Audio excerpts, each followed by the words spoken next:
ಬಡವರ ಬಂಧು ಅನ್ನೋದು ಅಣ್ಣವ್ರನ್ನ ಕರೆಯುವ ಒಂದು ಹೆಸರುಗಳಲ್ಲಿ ಕೂಡ ಒಂದು 76ನೇ ಇಸ್ವಿನಲ್ಲಿ ಬಂದ ಸಿನಿಮಾ ಇದು. ಅಷ್ಟೊತ್ತಿಗಾಗಲೇ ದೊಡ್ಡ ಸ್ಟಾರ್, ಅಷ್ಟು ದೊಡ್ಡ ಸ್ಟಾರ್ ಹೋಟೆಲ್ ಸರ್ವರ್ ಪಾತ್ರ ಮಾಡೋದಿದೆಯಲ್ಲ, ಅದೇ ಒಂದು ಬಹಳ ದೊಡ್ಡ ಚಾಲೆಂಜ್. ನಗಬೇಡ ಅವನ ನೋಡುತ್ತಾ ನೀನು ನಕ್ಕದೆ. ಜೈಮಾಲಾ ಅಷ್ಟೊತ್ತಿಗಾಗಲೇ ಅಣ್ಣವರ ಅಭಿನಯಿಸಿ ಪೇಮೆಂಟ್ ಕಾಣಿಕೆ ಮೂಲಕ ಬಂದಿದ್ದು. ಒಬ್ರು ವಾಹನದ್ರು. ಅಂದ್ರೆ ಜೈಮಾಲಾ ಅವರಿಗೆ ಒಂಥರ ಪೂರ್ಣ ಪ್ರಮಾಣದಲ್ಲಿ ಅಣ್ಣವರಿಗೆ ನಾಯಕಿಯಾಗಿದ್ದು ಈ ಸಿನಿಮಾ. ನಿನ್ನ ನುಡಿಯೋ ಹೊನ್ನ ನುಡಿಯೋ ಜೇನಹನಿಯೋ ಹೃದಯ. ಈ ಸಿನಿಮಾಕ್ಕೆ ಮೊದಲು ಹೋಟೆಲ್ ಅನ್ನಪೂರ್ಣ ಅಂತ ಮೊದಲನೇ ಹೆಸರು, ಆಮೇಲೆ ಬರೀ ಅನ್ನಪೂರ್ಣ ಅಂತ ಇತ್ತು. ಅನ್ನಪೂರ್ಣ ಅಂತ ಒಂದು ಸಿನಿಮಾ ಆಗಲಿ ಬಂದಿತ್ತು. ಆಮೇಲೆ ಸರ್ವರ್ ರಂಗ ಅಂತ ಒಂದು ಎರಡನೇ ಹೆಸರು.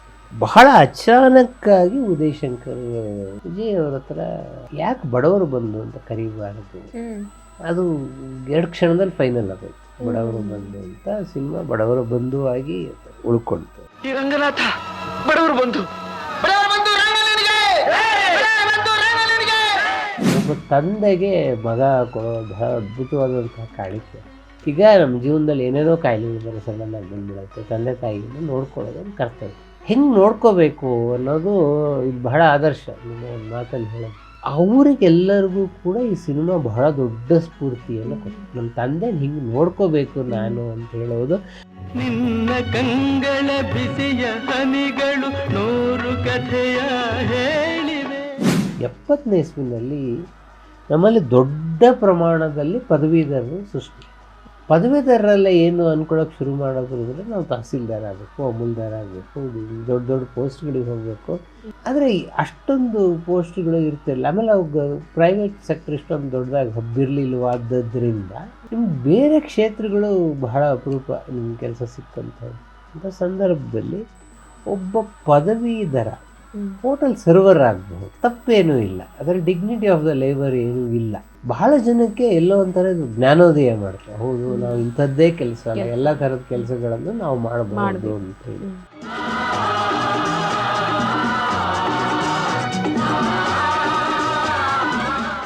ಡಾಕ್ಟರ್ ರಾಜ್ಕುಮಾರ್ ಅವರ ಮುಂದಿನ ಸಿನಿಮಾ ಬಡವರ ಬಂಧು. ಈ ಸಿನಿಮಾದ ಹೆಸರನ್ನ ಕೇಳಿದ ತಕ್ಷಣ ನಮ್ಗೆಲ್ಲ ನೆನಪಾಗೋದು ನಿನ್ನ ಕಂಗಳ ಬಿಸಿಯ ಹನಿಯು ಅನ್ನುವಂಥ ಒಂದು ಹಾಡು. ಇದನ್ನ ಪುನೀತ್ ರಾಜ್ಕುಮಾರ್ ಅವರು ಕೂಡ ಮತ್ತೊಮ್ಮೆ ಹಾಡಿದ್ರು. ಪುನೀತ್ ರಾಜ್ಕುಮಾರ್ ಅವರು ಕೂಡ. ಸೊ ಈ ಸಿನಿಮಾದ ಕತೆ ಏನು, ಇದರ ತೆರೆ ಹಿಂದಿನ ಕತೆ ಏನು, ಡಾಕ್ಟರ್ ರಾಜ್ಕುಮಾರ್ ಅವರು ನಿಮ್ ಜೊತೆ ಹಂಚಿಕೊಂಡಿರುವಂತಹ ಏನಾದರೂ ಘಟನೆಗಳು, ಸನ್ನಿವೇಶಗಳೇನಾದ್ರೂ ಇದೆಯಾ ಸರ್? ತಿಳಿಸ್ಕೊಡಿ ಸರ್. ಬಡವರ ಬಂಧು ಅನ್ನೋದು ಅಣ್ಣವ್ರನ್ನ ಕರೆಯುವ ಒಂದು ಹೆಸರುಗಳಲ್ಲಿ ಕೂಡ ಒಂದು ಬಡವರಿಗೆ ಅದು ಒಂಥರದ 76ನೇ ಇಸ್ವಿನಲ್ಲಿ ಬಂದ ಸಿನಿಮಾ ಇದು. ಅಷ್ಟೊತ್ತಿಗಾಗಲೇ ದೊಡ್ಡ ಸ್ಟಾರ್, ಅಷ್ಟು ದೊಡ್ಡ ಸ್ಟಾರ್ ಹೋಟೆಲ್ ಸರ್ವರ್ ಪಾತ್ರ ಮಾಡೋದಿದೆಯಲ್ಲ, ಅದೇ ಒಂದು ಬಹಳ ದೊಡ್ಡ ಚಾಲೆಂಜ್.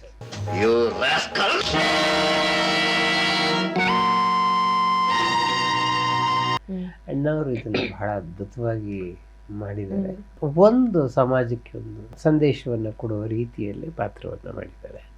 ಈ ಸಿನಿಮಾಕ್ಕೆ ಮೊದಲು ಹೋಟೆಲ್ ಅನ್ನಪೂರ್ಣ ಅಂತ ಮೊದಲನೇ ಹೆಸರು, ಆಮೇಲೆ ಬರೀ ಅನ್ನಪೂರ್ಣ ಅಂತ ಇಟ್ಟು ಅನ್ನಪೂರ್ಣ ಅಂತ ಒಂದು ಸಿನಿಮಾ ಆಗಲಿ ಬಂದಿತ್ತು. ಆಮೇಲೆ ಸರ್ವರ್ ರಂಗ ಅಂತ ಒಂದು ಎರಡನೇ ಹೆಸರು. ಬಹಳ ಅಚಾನಕ್ಕಾಗಿ ಉದಯ್ ಶಂಕರ್ ಮಯಾಪುರದ ಒಂದು ಹೋಟೆಲ್ನಲ್ಲಿ ಊಟ ಮಾಡುವಾಗ ವಿಜಯ್ ಅವರು ನಿರ್ದೇಶಕ ವಿಜಯ್ ಅವ್ರ ಹತ್ರ ಯಾಕೆ ಬಡವರು ಬಂದು ಅಂತ ಕರೀಬಾರದು, ಅದು 2 ಕ್ಷಣದಲ್ಲಿ ಫೈನಲ್ ಆಗೋಯ್ತು. ಬಡವರು ಬಂದು ಅಂತ ಸಿನಿಮಾ ಬಡವರ ಬಂಧು ಆಗಿ ಉಳ್ಕೊಳ್ತು. ಇದು ರಾಮಸ್ವಾಮಿ ಅಂತ ಹೇಳಿ ನಿರ್ಮಾಪಕರು, ಇವರು ಹಂಚಿಕೆದಾರರು ಕೂಡ ಆಗಿದ್ರು. ಈ ಸಿನಿಮಾ ಆಗುವಾಗ ಅವರಿದ್ರು, ಇದ್ರ ಯಶಸ್ಸನ್ನು ನೋಡೋಕೆ ಅವ್ರು ಇರಲಿಲ್ಲ. ಯಾಕಂದರೆ ಸಿನಿಮಾ ಆಗಿ ಒಂದೇ ವಾರದಲ್ಲಿ ಅವರು ನಿಧನರಾದರು. ಅವರು ಈ ಸಿನಿಮಾ ಬಹಳ ದೊಡ್ಡ ಪ್ರಮಾಣದ ಯಶಸ್ಸನ್ನು ಕರೀತಾರೆ. ಅದನ್ನು ನೋಡೋಕೆ ರಾಮಸ್ವಾಮಿ ಅವರು ಇರಲಿಲ್ಲ. ಅದು ಅಣ್ಣವ್ರು ಯಾವಾಗಲೂ ಹೇಳೋದು, ಒಂದು ಒಂಥರ ಎಲ್ಲೋ ಒಂದು ಗೆಲ್ತಿ ಸಿನಿಮಾ ಗೆದ್ದಿದ್ದು ನೋಡ್ಬೇಕಾಗಿತ್ತು ಅವರು ಅಂತ ಹೇಳಿ. ರಂಗನಾಥ ಬಡವರು ಬಂಧು. ಇದು ಕೂಡ ಶಂಕರ್ ಸುಂದರ್ ಅವರ ಕತೆ, ಉದಯ್ ಶಂಕರ್ ಅವರ ಸಂಭಾಷಣೆ ಮತ್ತು ಗೀತೆಗಳು ಇರ್ತಕ್ಕಂತಹ ಸಿನಿಮಾ ಇದು. ಜೈಮಾಲಾ ಅಷ್ಟೊತ್ತಿಗಾಗಲೇ ಅಣ್ಣವರ ಇದರಲ್ಲಿ ಅಭಿನಯಿಸಿ ಪೇಮೆಂಟ್ ಕಾಣಿಕೆ ಮೂಲಕ ಬಂದಿದ್ರು. ಒಬ್ರು ವಾಹನದ್ರು. ಅಂದ್ರೆ ಜೈಮಾಲಾ ಅವರಿಗೆ ಒಂಥರ ಪೂರ್ಣ ಪ್ರಮಾಣದಲ್ಲಿ ಅಣ್ಣವರಿಗೆ ನಾಯಕಿಯಾಗಿದ್ದು ಈ ಸಿನಿಮಾ. ಅದಾದ್ಮೇಲೆ ಗಿರಿಕನ್ಯೆ ಎಲ್ಲ ಬಂತು ಈ ಸಿನಿಮಾದ ನಂತರ. ಒಂದು ಹೋಟೆಲ್, ಆ ಹೋಟೆಲ್ನಲ್ಲಿ ನಡೀತಕ್ಕಂತಹ ವಿದ್ಯಮಾನ ಇದನ್ನು ಇಟ್ಕೊಂಡು ಆಮೇಲೆ ನಮ್ಮಲ್ಲಿ ಒಂದು ಆಗ ಹೋಟೆಲ್ ಕಾರ್ಮಿಕರ ಸಂಘಟನೆ ಇದೆಲ್ಲ ಆಗ್ತಾ ಇದ್ದ ಕಾಲ. ಈ ಸಂಘಟನೆ ಕೂಡ ಇದರಲ್ಲಿ ಇರ್ತಕ್ಕಂಥದ್ದು. ರಾಜ್ಕುಮಾರ್ ಇದರಲ್ಲಿ ಸರ್ವರ್ ರಂಗ, ಸೂಪರ್ ರಂಗ ಈ ಥರದ ಹೆಸರುಗಳಿರ್ತಕ್ಕಂಥ ಪಾತ್ರ.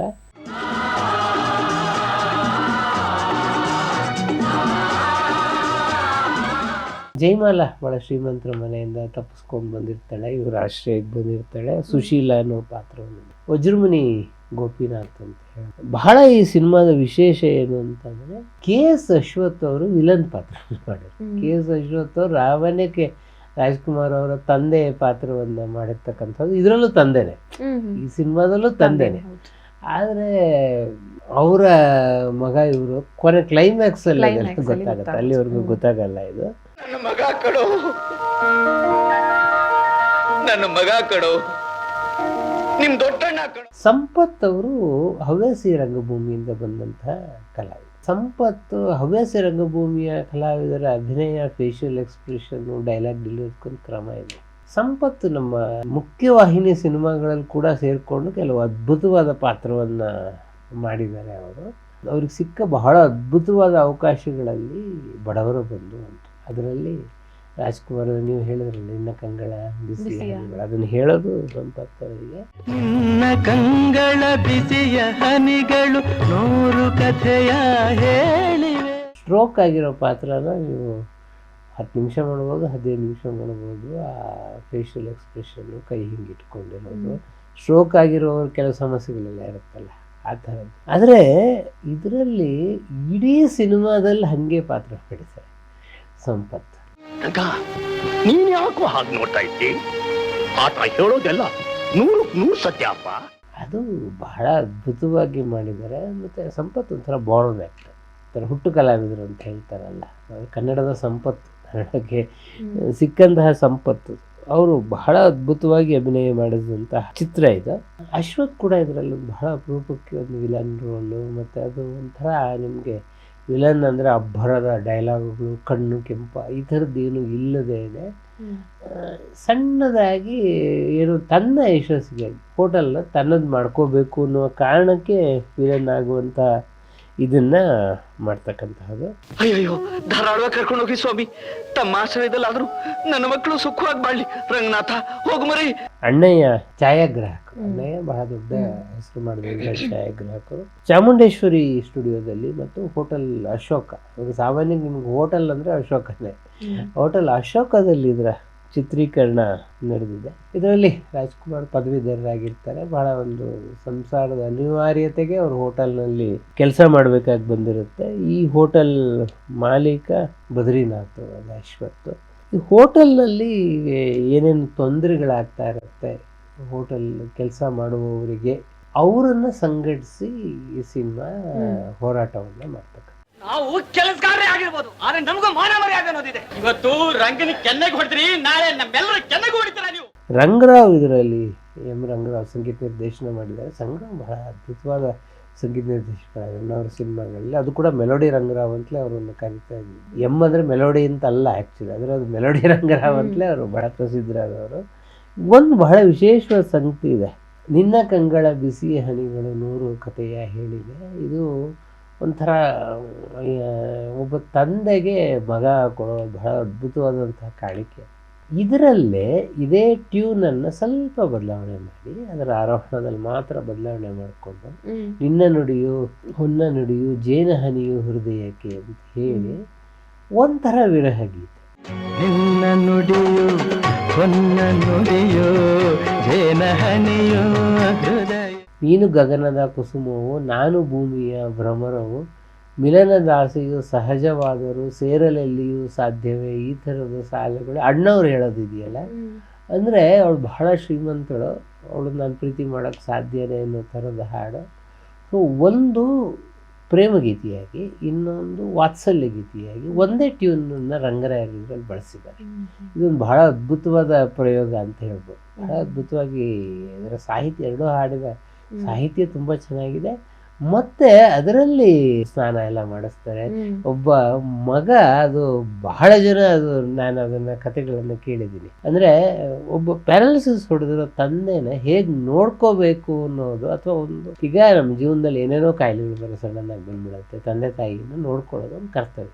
ಹೆಂಗ್ ನೋಡ್ಕೋಬೇಕು ಅನ್ನೋದು ಇದು ಬಹಳ ಆದರ್ಶ ನಮ್ಮ ಒಂದು ಮಾತಲ್ಲಿ ಹೇಳೋದು. ಆದರೆ ಇಫ್ ಇಟ್ ಈಸ್ ಡೊರಾಂಗ್, ಈ 10 ವರ್ಷ ಪ್ಯಾರಾಲಿಸಿಸ್ ಹೊಡೆದಿರುತ್ತಪ್ಪ, 10 ವರ್ಷ ನೋಡ್ಕೊಳ್ಳೋದಿದೆಯಲ್ಲ, ಅದು ಪ್ರತಿ ಕ್ಷಣದ ಚಾಲೆಂಜ್. ಅವರಿಗೆಲ್ಲರಿಗೂ ಕೂಡ ಈ ಸಿನಿಮಾ ಬಹಳ ದೊಡ್ಡ ಸ್ಫೂರ್ತಿಯನ್ನು ಕೊಡ್ತು. ನಮ್ಮ ತಂದೆ ಹಿಂಗೆ ನೋಡ್ಕೋಬೇಕು ನಾನು ಅಂತ ಹೇಳೋದು.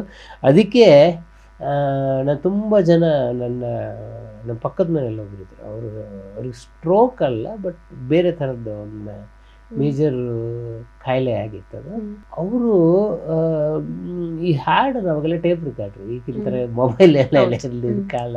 ಅವ್ರ ತಂದೆ ಏನಾದ್ರು ಬೇಜಾರು ಮಾಡಿಕೊಂಡ್ರೆ ಈ ಹಾಡು ಹಾಕೋರು ಅವರು ಟೇಪ್ ರಿಕಾರ್ಡಲ್ಲಿ. ಬಳ್ಳಿಯಂತೆ ಹಬ್ಬಿನಿನ್ನ ಆಸರೆಯಲ್ಲಿ ಬೆಳೆದೆನು.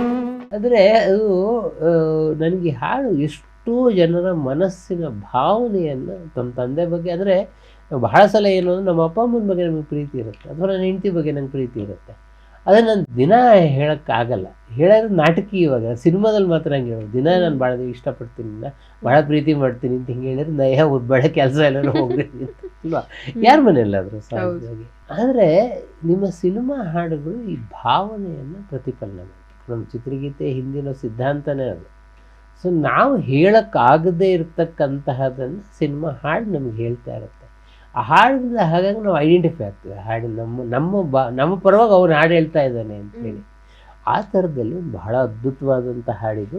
ನಿನ್ನ ಪ್ರೇಮದ ನುಡಿಯ ಕೇಳಿ ನೂರು ನೆನಪು ಮೂಡಿವೆ. ಆಮೇಲೆ ಈ ನಿನ್ನ ನುಡಿಯೋ ಹೊನ್ನ ನುಡಿಯೋ ಕೂಡ ಅಷ್ಟೆ. ನಿನ್ನ ನುಡಿಯೋ ಹೊನ್ನ ನುಡಿಯೋ ಜೇನಹನಿಯೋ. ಅದು ಎಲ್ಲೋ ಒಂದು ಕಡೆ ಬಹಳ ದೊಡ್ಡ ಶ್ರೀಮಂತರು, ನಾನು ಅಂತಸ್ತಿಗೆ ಮೀರಿದೋಳನ್ನು ಪ್ರೀತಿಸ್ತಾ ಇದ್ದೀನಿ ಅಂತ ಅನ್ನುವಾಗ ನನ್ನ ಮಿತಿಯನ್ನು ಒಪ್ಕೊಂಡು, ಇಲ್ಲ ಹುಡುಗಿ ಒಳಗಾಗಲಿ, ನಾನು ಇರೋದು ಇಷ್ಟೇ ಅಂತ ಒಪ್ಕೊಳ್ಳೋ ಥರದ ಭಾವನೆ ಇದೆಯಲ್ಲ, ಇದು ಕೂಡ ಬಹಳ ವಿಶೇಷವಾದ. ಇದನ್ನು 2 ಹಾಡನ್ನು ಮಾಡಿದ್ದಾರೆ. ಕಂಗಳಿಂದಲೇ ಪ್ರಣಯ ಕಾವ್ಯವ ಹಾಡಿದಾಗಲೂ ಕೇಳದೆ. ಇನ್ನೊಂದು ನಗಬೇಡ ನಗಬೇಡ, PB ಶ್ರೀನಿವಾಸ್ ಇದರಲ್ಲಿ ಹಾಡಿದ್ದಾರೆ. ಇದು ಒಂಥರ ಸಂದೇಶ ಇರ್ತಕ್ಕಂಥ ಹಾಡಿದು. ನಗಬೇಡ ಅವನ ನೋಡುತ್ತಾ ನೀನು ನಕ್ಕರೆ. ವಿಶೇಷ ಏನು ಅಂತಂದರೆ ಇದರಲ್ಲಿ ನೈದಿಲಿಯು ಹುಣ್ಣಿಮೆಯ ಅಂತ ಒಂದು ಹಾಡಿದೆ, ಸಿನಿಮಾದಲ್ಲಿ ಹಾಡು ಗ್ರಾಮೋಫೋನ್ ಪ್ಲೇಟಲ್ಲಿದೆ. ಇದು P. ಸುಶೀಲ ಅವರು ಹಾಡಿದ್ದಾರೆ. ಒಂದೊಂದ್ಸಲ ಏನಾಗಿರುತ್ತೆ ಅಂದರೆ ಸಿನಿಮಾ ಉದ್ದ ಜಾಸ್ತಿ ಆಗಿರುತ್ತೋ ಈ ಥರದ ಬೇರೆ ಕಾರಣಕ್ಕೆ ಹಾಡನ್ನು ಕಟ್ ಮಾಡಿದ್ದಾರೆ. ಭಕ್ತವತ್ಸಲಂ ಇದರ ಸಂಕಲನವನ್ನು ಮಾಡಿದವರು ಚಾಮುಂಡೇಶ್ವರಿ ಸ್ಟುಡಿಯೋದಲ್ಲಿ, ನಾನು ಆಗಲೇ ಹೇಳಿದಂಗೆ ಚಾಮುಂಡೇಶ್ವರಿ ಸ್ಟುಡಿಯೋದಲ್ಲಿ ಇದರ ಚಿತ್ರೀಕರಣ, ಮತ್ತು ಮನೆಯ ಸನ್ನಿವೇಶಗಳಲ್ಲಿ ಚಾಮುಂಡೇಶ್ವರಿ, ಹೋಟೆಲ್ ಅಶೋಕದಲ್ಲಿ ಚಿತ್ರೀಕರಣ ಆಗಿದೆ. ಆಮೇಲೆ ಇದು ನಮ್ಮಲ್ಲಿ ಡಿಗ್ನಿಟಿ ಆಫ್ ದ ಲೇಬರ್ ಅಂತ ಹೇಳ್ತೀವಿ. ಸೊ ನಾನು ಇಷ್ಟು ಓದಿದ್ದೀನಿ, ನನಗೆ ಸರಿಸಮವಾದ ಕೆಲಸ ಸಿಕ್ಕಬೇಕು, ಅದಕ್ಕಿಂತ ಕೆಳಗಡೆ ಕೆಲಸ ನಾನು ಮಾಡಲ್ಲ. ನಾನು ಈ ಥರದ ಮನೋಭಾವ ಬೆಳೀತಿದ್ದ ಕಾಲ ಆಯಿತು. ಏನಾಗಿತ್ತು, ನಮಗೆ ಸಾರ್ವತ್ರಿಕ ಶಿಕ್ಷಣ 50ನೇ ಇಸ್ವಿನಲ್ಲಿ ಎಲ್ಲರಿಗೂ ಸಾರ್ವತ್ರಿಕ ಶಿಕ್ಷಣ ಬಂತು. ಹಾಗೆಲ್ಲ ಓದೋರು ಕಮ್ಮಿ, ಸರ್ಕಾರಿ ಕೆಲಸ ಹಿಂಗಿರೋದು. 70ನೇ ಇಸ್ವಿನಲ್ಲಿ ನಮ್ಮಲ್ಲಿ ದೊಡ್ಡ ಪ್ರಮಾಣದಲ್ಲಿ ಪದವೀಧರರು ಸೃಷ್ಟಿ. ಪದವೀಧರರೆಲ್ಲ ಏನು ಅಂದ್ಕೊಳ್ಳೋಕೆ ಶುರು ಮಾಡೋದು ಅಂದರೆ ನಾವು ತಹಸೀಲ್ದಾರ್ ಆಗಬೇಕು, ಅಮೂಲ್ದಾರ್ ಆಗಬೇಕು, ದೊಡ್ಡ ದೊಡ್ಡ ಪೋಸ್ಟ್ಗಳಿಗೆ ಹೋಗಬೇಕು, ಕ್ಲರ್ಕ್ ಆಗೋದು, ಅದಕ್ಕಿಂತ ಚಿಕ್ಕ ಕೆಲಸ ಮಾಡೋದು ನಮ್ಗೆ ಅಲ್ಲ ಅಂತ. ಆದರೆ ಅಷ್ಟೊಂದು ಪೋಸ್ಟ್ಗಳು ಇರ್ತಿರಲಿಲ್ಲ. ಆಮೇಲೆ ಅವಾಗ ಪ್ರೈವೇಟ್ ಸೆಕ್ಟರ್ ಇಷ್ಟೊಂದು ದೊಡ್ಡದಾಗಿ ಹಬ್ಬಿರಲಿಲ್ಲವಾದ್ದರಿಂದ ನಿಮ್ಗೆ ಬೇರೆ ಕ್ಷೇತ್ರಗಳು ಬಹಳ ಅಪರೂಪ ನಿಮ್ಗೆ ಕೆಲಸ ಸಿಕ್ಕಂಥವು. ಅಂಥ ಸಂದರ್ಭದಲ್ಲಿ ಒಬ್ಬ ಪದವೀಧರ ಹೋಟೆಲ್ ಸರ್ವರ್ ಆಗಬಹುದು, ತಪ್ಪೇನೂ ಇಲ್ಲ, ಅದರಲ್ಲಿ ಡಿಗ್ನಿಟಿ ಆಫ್ ದ ಲೇಬರ್ ಏನೂ ಇಲ್ಲ. ಇದನ್ನು ತೋರಿಸ್ಕೊಟ್ಟಂತ ಸಿಕ್ಕ. ನೀನು ನಕ್ಕರೆ ಊರೇ ನಗುವುದು, ನೀನು ಬಿಟ್ಟರೆ.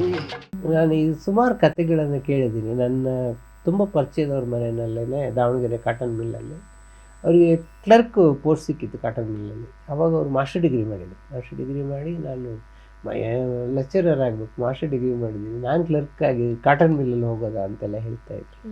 ಸಿನಿಮಾ ಬಂದ ಮೇಲೆ ಅವ್ರು ಕ್ಲರ್ಕ್ ಕೆಲ್ಸಕ್ಕೆ ಸೇರಿದ್ರು. ನಾನು ಅವರು ಕ್ಲರ್ಕ್ ಆಗೇ ರಿಟೈರ್ಡ್ ಆದ್ರು. ಆಮೇಲೆ ಡಿಪಾರ್ಟ್ಮೆಂಟ್ ಹೆಡ್ ಎಲ್ಲ ಆದರೂ ರಿಟೈರ್ಡ್ ಆದರು. ಬಹಳ ಜನಕ್ಕೆ ಎಲ್ಲೋ ಒಂಥರ ಜ್ಞಾನೋದಯ ಮಾಡ್ತಾರೆ, ಹೌದು ನಾವು ಇಂಥದ್ದೇ ಕೆಲಸ ಅಲ್ಲ, ಎಲ್ಲ ಥರದ ಕೆಲಸಗಳನ್ನು ನಾವು ಮಾಡಬಹುದು ಅಂತೇಳಿ.